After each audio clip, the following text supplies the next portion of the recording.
sport et notamment aux multinationales du sport.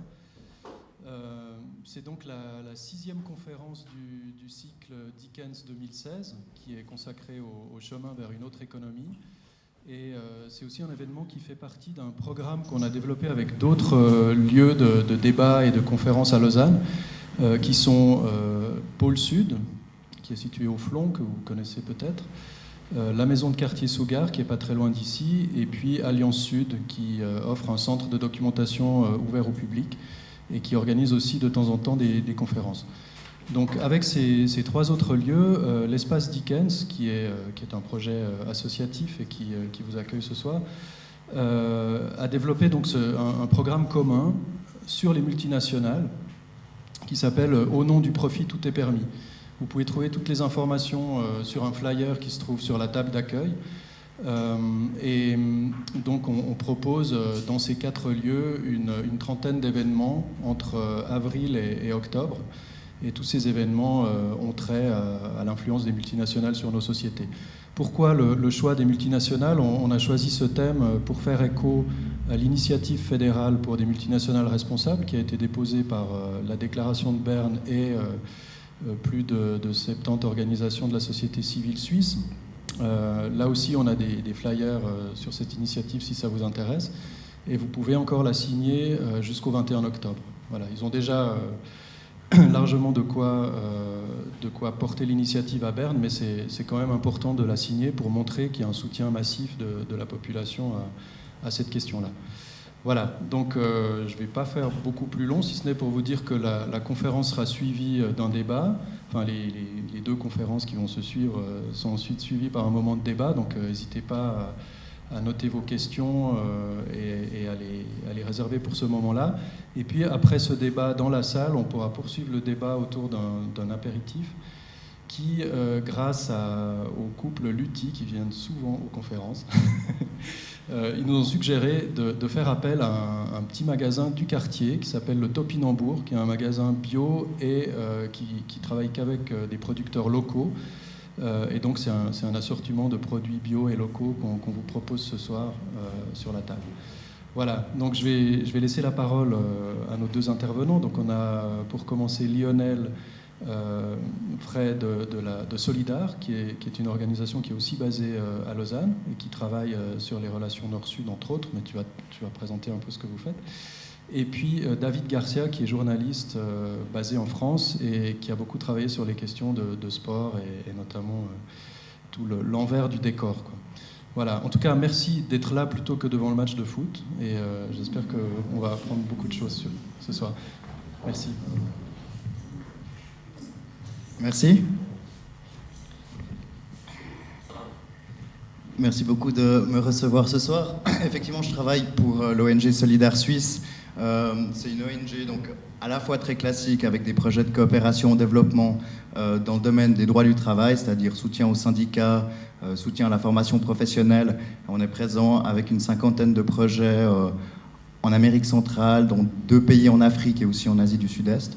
Et à côté de ces projets de coopération au développement, on mène des activités de plaidoyer sur les relations Nord-Sud. Et depuis 2010, on travaille sur la FIFA et les problèmes de violation des droits humains qui sont occasionnés par les grands événements sportifs tels la Coupe du Monde. Alors effectivement, c'est une période propice pour parler du sujet vu qu'il y a les championnats, l'Euro actuellement. Et on travaille aussi sur les conditions de production notamment des jouets en Chine qui sont fabriqués dans des conditions de travail absolument catastrophiques et qu'on achète dans nos supermarchés sans forcément savoir d'où ça vient. Ok, donc ma présentation elle sera relativement courte. L'idée c'est de faire 20 minutes, de présenter 2-3 points importants et puis ensuite d'avoir un débat, de pouvoir discuter et de réfléchir ensemble aux questions qui se posent. Moi j'ai mis ces 2 photos pour lancer ma présentation parce que ça représente à mon sens bien le capitalisme tel qu'il est véhiculé par les multinationales du sport, qu'on appelle aussi organisations internationales. D'un côté, il y a l'amassage des capitaux, la richesse. Ça, c'est une photo à droite du Qatar, qui dépense 200 milliards pour les prochains Jeux Coupe du Monde qui auront lieu en 2022. Et à gauche, c'est aussi au Qatar, mais dans la banlieue, c'est les cuisines en fait d'un camp de travailleurs. Et on est d'un côté dans le monde développé à droite et à gauche, on est dans le tiers-monde, alors qu'en fait, on est à quelques kilomètres de distance. Donc ma présentation sera divisée en deux parties. Une première, quelles sont les conditions d'accueil dans la région pour les organisations internationales. Et c'est un sujet à la base que je ne connais pas de manière très très pointue, alors j'ai pris du temps de faire des recherches et j'ai été absolument halluciné par ce que j'ai découvert. Et puis dans un deuxième temps, je vais parler justement des violations des droits humains dans les pays du Sud qui sont, disons, la conséquence des grands événements sportifs. Alors j'ai découvert en fait que Lausanne a créé en fait un site pour inciter les grandes organisations sportives à venir s'installer ici chez nous. C'est un site très très bien fait, on est dans le marketing. Et une des premières choses qui est dite, c'est venez, j'espère que vous arrivez à lire, c'est peut-être un peu petit, venez à Lausanne parce que vous pourrez maximiser vos profits. Vous avez droit à des réductions d'impôts importantes. Et c'est l'argument qui est mis en premier lieu sur le site internet. Et ça fonctionne bien parce qu'à Lausanne, on a plus de 50 organisations sportives internationales. La plus connue, c'est le CIO, qui est là depuis déjà un siècle, mais on en a de nombreux autres. Alors j'ai découvert qu'on avait l'Association internationale de baseball, d'athlétisme, de boxe, de tennis de table. C'est 4 parmi les 50 qu'on a. On a aussi l'UEFA, pas très loin. David vous en parlera peut-être. Oui, pardon. Excusez-moi. Oui, exactement. Le cyclisme international qui est connu pour sa lutte antidopage. Donc on a un environnement extrêmement attractif. Et la première des choses, c'est que l'impôt fédéral direct ne doit pas être payé en fait, par ces organisations qui sont considérées comme des organisations d'intérêt public alors qu'elles génèrent des milliards. Et ça va plus loin en fait, dans le canton de Vaud parce qu'elles ne payent pas non plus l'impôt communal ni l'impôt cantonal. Donc effectivement, c'est des conditions qui font envie. On aimerait bien aussi, nous, être dispensés de payer ces impôts. Et ça va encore plus loin, c'est un peu anecdotique mais assez drôle. Les 2 premières années, au moment où ces entreprises arrivent, leur loyer est gratuit de l'endroit où elles s'installent. Voilà. Donc j'imagine que c'est payé par les fonds publics, c'est-à-dire par nos impôts, quoi. Alors on aimerait effectivement bien être reçu de cette manière. Et j'ai un ami qui travaille dans le domaine sportif qui a vu que je faisais cette conférence, qui m'a dit « Mais qu'est-ce que tu vas raconter? C'est quoi cette histoire, etc. » J'espère que tu parleras aussi des conditions fiscales à l'étranger et comme elles sont bonnes. Et je me dis au final, comment est-ce qu'on pourrait avoir des conditions fiscales plus avantageuses que ça? Donc je pense qu'on est là dans le top du top. La Suisse est un paradis fiscal et c'est aussi un paradis fiscal pour les multinationales du sport. Là, on a un graphique qui montre l'évolution des coûts de la Coupe du Monde depuis la France en 1998. Et c'est extrêmement impressionnant. Hein. En 1998, on était à quelques millions. On voit déjà que ça a passablement augmenté, même pour l'Afrique du Sud, qui a payé plusieurs milliards, alors qu'on sait que c'est un pays relativement peu développé. Le Brésil, on était à 13 milliards. La Russie, on est à 30 milliards. Et alors, on voit qu'avec le Qatar, c'est devenu complètement démesuré. Ils investissent 200 milliards pour organiser la Coupe du Monde qui aura lieu en 2022. Et donc, il y a ces Coupes du Monde qui sont toujours de plus en plus chères. Il y a les promesses qui sont faites au moment où un pays devient hôte. On dit « Ah, mais ça sera des partenariats publics-privés pour financer ces Coupes du Monde ». Et dans la pratique, en fait, c'est uniquement les États qui payent. Le Brésil se retrouve avec une dette de 13 milliards sur les bras qu'elle doit payer plutôt que de dépenser pour la santé, dépenser pour l'éducation ou autre. Et il y a une autre promesse qui est faite en général quand les États se proposent d'organiser ces Coupes du Monde, c'est que ça va booster l'économie. Et Effectivement, il y a un léger boost de l'économie dans le tourisme, dans la construction, pendant l'organisation, enfin pendant la préparation et puis pendant l'événement, mais on voit aussi que ce phénomène retombe immédiatement. Donc on a une croissance économique minime qui retombe dès que la Coupe du Monde est terminée.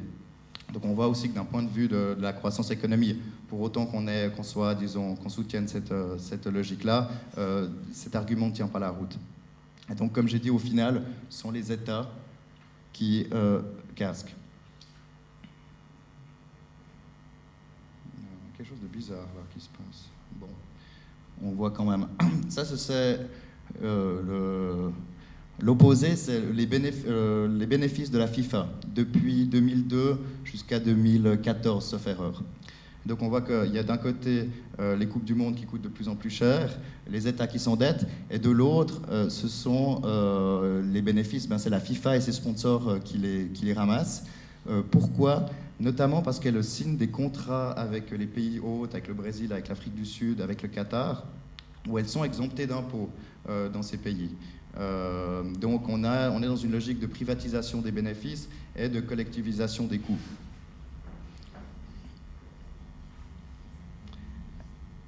Maintenant, j'en viens plus spécifiquement à l'aspect des violations des droits humains. Et depuis que les grands événements sportifs sont organisés dans les pays du Sud, c'est-à-dire depuis une petite vingtaine d'années, on constate en fait une multiplicité de violations des droits humains. Ça peut être autant des violations des droits humains de première catégorie, c'est-à-dire droit à la vie, droit à une habitation, que des violations de deuxième catégorie, c'est-à-dire les droits économiques et sociaux. Et je ne vais donc pas faire une liste exhaustive de ces violations, mais on peut donner comme 2-3 exemples. La Coupe du Monde en 2014 au Brésil a suscité en fait une vaste expulsion de travailleurs dans les favelas, parce que le Brésil a construit des stades, des autoroutes, et les pauvres qui étaient sur les lieux se sont fait, on leur a dit gentiment, partez s'il vous plaît, et ça a touché 150 000 personnes. Donc c'est pas un phénomène anodin, marginal, c'est vraiment quelque chose d'extrêmement important. On a aussi constaté une augmentation de la violence policière. Ça a été le cas déjà en 2014 au Brésil. Là, actuellement, en 2016, vous le savez, le Brésil va organiser les Jeux Olympiques. Et il y a notamment une campagne d'Amnesty qui aborde ce sujet. Je vous recommande de signer la pétition, qui appelle en fait à stopper la violence policière, parce que les États, disons, nettoient les favelas pour attirer les touristes dans les conditions les meilleures. Et donc, on a eu une recrudescence de violence, une recrudescence de morts aussi dans ces favelas. Et puis après, un autre problème qui est un problème plus économique, c'est l'exploitation des travailleurs, disons, sous toutes ses formes. Et là, j'aborde la situation au Qatar. Pourquoi le Qatar ? Parce que la situation est absolument dramatique, et aussi parce que j'ai eu l'occasion l'année passée avec Solidar d'aller une semaine en fait pour recueillir des témoignages, et j'ai aussi des photos, et je trouve que, disons, le côté personnel rend la chose aussi intéressante. Alors ça, donc, c'est la photo du Qatar que je vous avais présentée auparavant, et là, c'est les camps de travail. Là, on a le centre, la capitale du Qatar qui est Doha. Il faut savoir que le Qatar, c'est le pays le plus riche au monde, plus riche que la Suisse, c'est possible. C'est le Qatar qui est en fait assis sur des réserves énormes de gaz. Donc c'est pour ça aussi qu'ils sont courtisés par la plupart des pays. Et le Qatar est un pays relativement peu peuplé, il y a 300 000 Qataris, mais il y a 2 millions de travailleurs étrangers qui proviennent d'Asie du Sud-Est, surtout des Philippines, d'Inde, du Népal et du Bangladesh. Et ces travailleurs donc, arrivent au Qatar pour construire les chantiers. Donc, comme j'ai dit, en 2022, le Qatar accueille la Coupe du Monde. Et en fait, ils sont logés à l'extérieur de la ville. Et c'est ce qu'on voit dans ce carré en bas à gauche, qui est la zone industrielle de Sanya. Mais il y en a des dizaines comme ça de camps de travailleurs. Il faut aussi savoir que les travailleurs ces ouvriers étrangers ne peuvent pas venir au centre de la ville. Ils ne peuvent pas s'installer, ils ne peuvent pas, disons, même se promener dans les parcs du centre-ville. Donc ils sont en fait cantonnés dans ces zones qui sont à l'extérieur, dans des conditions absolument catastrophiques. Je vous montrerai des photos après. Et ils sont en fait transportés en bus tous les jours. Ça veut dire, on voit le matin, à 5 h du matin, des dizaines et des dizaines de bus de travailleurs qui arrivent, qui travaillent sur les chantiers. Ils peuvent travailler jusqu'à 11, 12, 13 heures à des températures extrêmes, sachant qu'ils peuvent faire jusqu'à 50 degrés là-bas. Et le soir, ils sont ramenés en fait dans leur camp. Donc on est vraiment dans une logique de ségrégation la plus pure, quoi. Ça, c'est une photo prise justement dans le camp de travailleurs que je vous ai montré avant, qui était en bas à gauche. Donc il y a de nombreux problèmes en fait en termes de violation des droits du travail et des conditions de travail. Et un des problèmes, c'est l'insalubrité. Et on le voit, on le devine sur cette image. Les baraquements sont extrêmement pauvres. Les travailleurs sont jusqu'à 8 dans des baraquements qui font 8 mètres carrés, donc c'est absolument minuscule. Je vous montre une autre photo où là on les voit, ils ne sont même pas tous sur l'image, donc ils sont vraiment entassés. Et donc c'est ces travailleurs qui viennent d'Asie du Sud-Est et qui construisent les stades pour la Coupe du Monde. Il faut savoir qu'un travailleur là-bas gagne entre 200 et 300 euros, sachant que le coût de la vie est même plus élevé qu'en Suisse, c'est possible aussi. Alors ils arrivent en général à économiser une centaine d'euros par mois qu'ils renvoient en fait à leur famille restée au pays. Voilà, c'est le prix à payer pour travailler au Qatar. Vous avez sûrement entendu parler du système de la kafala. Les travailleurs en fait reçoivent un permis de séjour grâce à leur employeur, mais ils ne peuvent pas quitter le pays sans l'autorisation de leur travailleur. Et ils ne peuvent pas non plus changer d'employeur sans l'autorisation du premier. Donc dans un cadre législatif aussi dur, on imagine bien que ça amène toutes les violations des droits du travail, parce que les travailleurs sont en fin de compte pieds et poings liés face à leurs employeurs. Voilà. Il y a encore un autre élément qui mérite d'être mentionné, c'est que les travailleurs d'Asie du Sud-Est signent en général leur contrat dans le pays où ils sont originaires, c'est-à-dire l'Inde, le Népal, etc. On leur dit, tu vas aller travailler au Qatar pendant 4 mois, 4 ans, comme plombier par exemple, pour un salaire de 600 euros. Et ils arrivent dans le pays, on leur dit, non, ça ne sera pas plombier, ça sera autre chose, électricien, et tu ne vas pas gagner 600 euros, tu vas en gagner que 200. Et ça, c'est un phénomène donc, des faux contrats qui est extrêmement répandu. Et étant donné qu'ils se sont en général endettés pour faire le voyage jusqu'au Qatar et qu'ils ont besoin de cet argent, ils y restent. Donc ce problème des faux contrats est un problème effectivement majeur.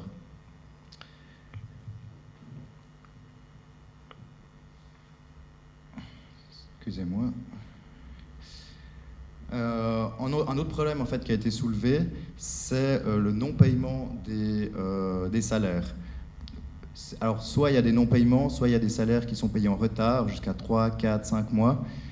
Et le travailleur qu'on voyait avant me racontait qu'il n'avait pas été payé depuis 3 mois. Alors, en général, ils comptent sur la solidarité de leurs amis. Ils se réunissent en général par pays. Et puis, c'est les collègues, en fait, qui soutiennent le minimum pour que la personne puisse vivre. D'autant plus que, étant donné qu'elle ne peut pas partir, elle est obligée de rester sur place et puis de survivre, quoi. Donc voilà, donc c'est une situation extrêmement noire. Quand j'ai commencé cette présentation, j'essaie de montrer les intérêts fiscaux majeurs qu'ont les entreprises pour venir s'installer ici.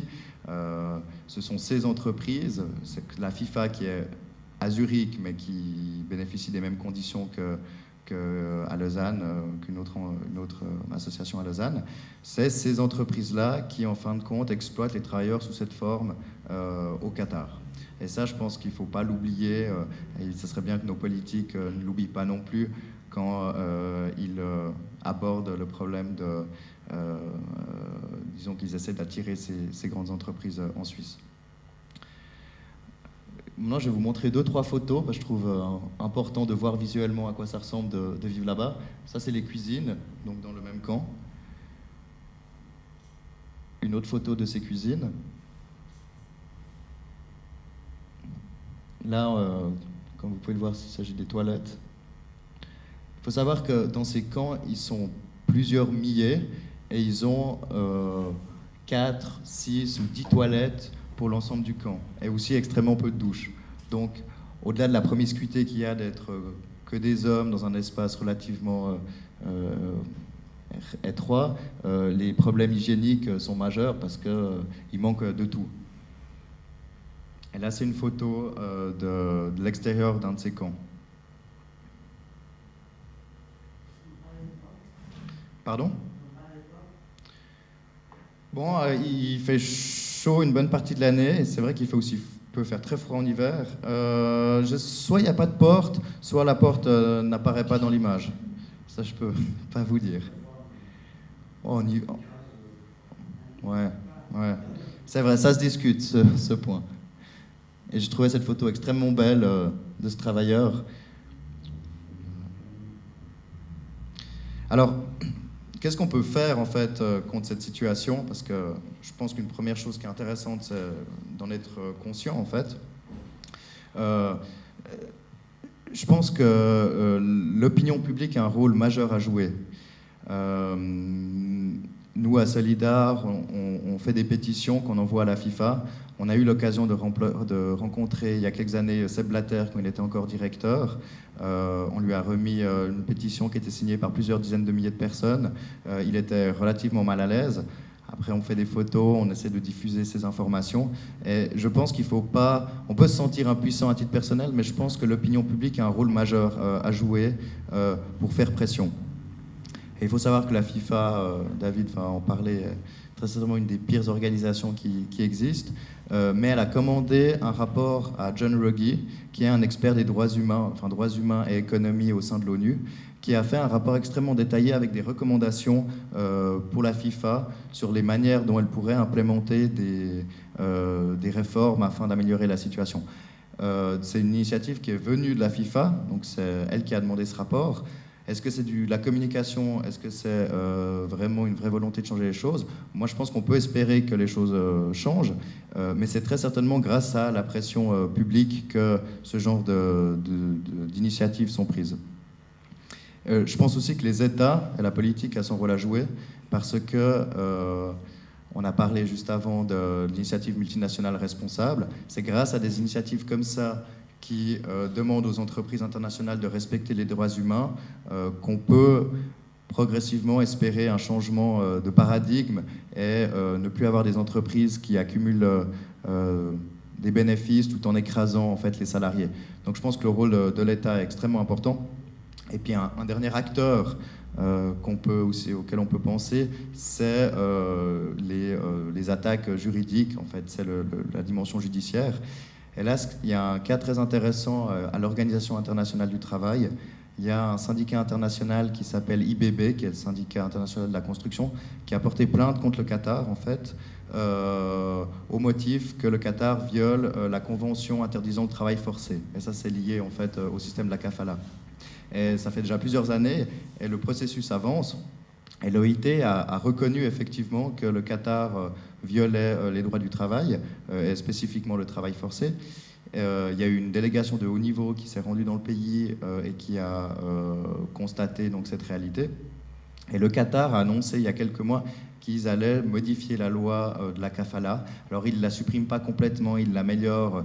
C'est relativement difficile d'estimer ce que ça va donner, mais c'est quand même un pas qui me semble aller dans le bon sens. Alors cette nouvelle loi elle sera mise en œuvre normalement début 2017, donc ça vaut la peine de suivre ce dossier. Et c'est grâce à cette pression des syndicats et à la possibilité que donne l'OIT de porter plainte que les choses bougent. Et c'est des petites étapes qui, à mon avis, méritent d'être soulignées et qui montrent qu'on peut faire bouger les choses.